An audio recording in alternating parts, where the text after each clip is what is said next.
राधे राधे महाराज जी। महाराज जी, मेरा प्रश्न है कि जिस इच्छा को प्राप्त करने के लिए हम लगातार वर्षों तक प्रयत्नशील रहे, वो प्राप्त होने पर खुशी क्षण भर की होती है। जैसे कोई वस्तु, कोई लक्ष्य, उसका महत्व कम हो जाता है और मनुष्य का मन नए लक्ष्य को प्राप्त करने में लग जाता है। जो प्राप्त है वही पर्याप्त है, ये मनुष्य क्यों नहीं समझ पा रहा महाराज जी? इसका कारण क्या है? इसका कारण है कि वो असीम आनंद स्वरूप परमात्मा का अंश है, उसे असीम आनंद चाहिए।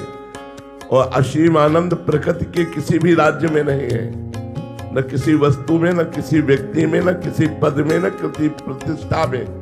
तो हर पद, हर प्रतिष्ठा, हर वस्तु, हर व्यक्ति के प्राप्त होने के बाद वो अतृप्त हो जाता है, उसे और चाहिए। क्योंकि वो असीम आनंद जब तक नहीं मिलेगा तब तक ये हृदय से नहीं निकलेगा। अब कछुनाथ न चाही मोरे, दीन दयाल अनुग्रह तोरे।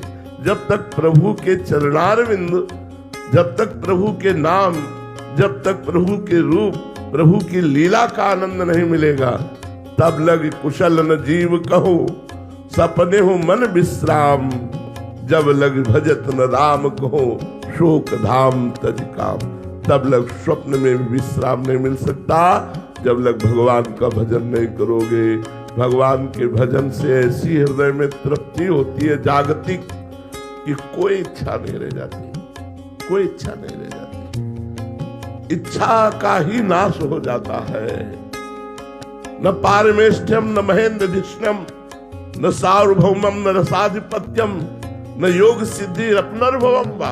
देखो देखो भजन का प्रभाव देखो, भगवान की भक्ति का रस देखो। कह रहे पारमेष्ठ्यम, ब्रह्मा का पद नहीं चाहिए, महेंद्रधिष्ण्यम, देवराजेंद्र का पद नहीं चाहिए, सार्वभौमम, पृथ्वी का सम्राट पद नहीं चाहिए, न योग सिद्धि, योग की सिद्धियां नहीं चाहिए, न अपनर्भवम वा, मोक्ष भी नहीं चाहिए। क्या चाहिए? प्रभु के चरणों का दासत्व, प्रभु का चिंतन, प्रभु के लिए तड़पना, प्रभु के लिए रोना। ये असीम आनंद का मार्ग है। इसीलिए हमारे मन में होता है अगर ये शरीर मिल जाए, इसको भोगूं तो तृप्त हो जाऊंगा। लेकिन जब उसको भोगा तो फिर और शरीरों की चाह पैदा हो गई। इस वस्तु को भोगूं तो और वस्तुओं की चाह, इतना धन हो जाए तो और धन की चाह, ये पद हो जाए तो और पद की चाह। ये चाह तभी पूर्ण होगी जब श्री भगवान मिल जाएंगे, जब श्री भगवान में हमारा चित्त लग जाएगा, अन्यथा नहीं।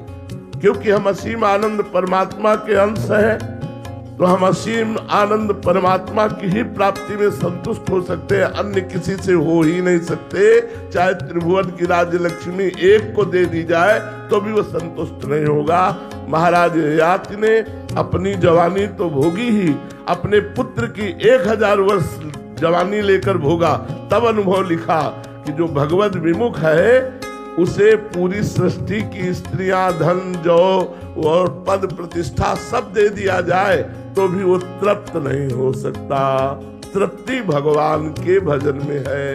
जब तक भजन नहीं करोगे तब तक असीम आनंद नहीं मिलेगा, और जब तक असीम आनंद नहीं मिलेगा तब तक हमारा मन कहीं टिकने वाला नहीं है। पक्की बात समझ लो। समझ में आई ये बात?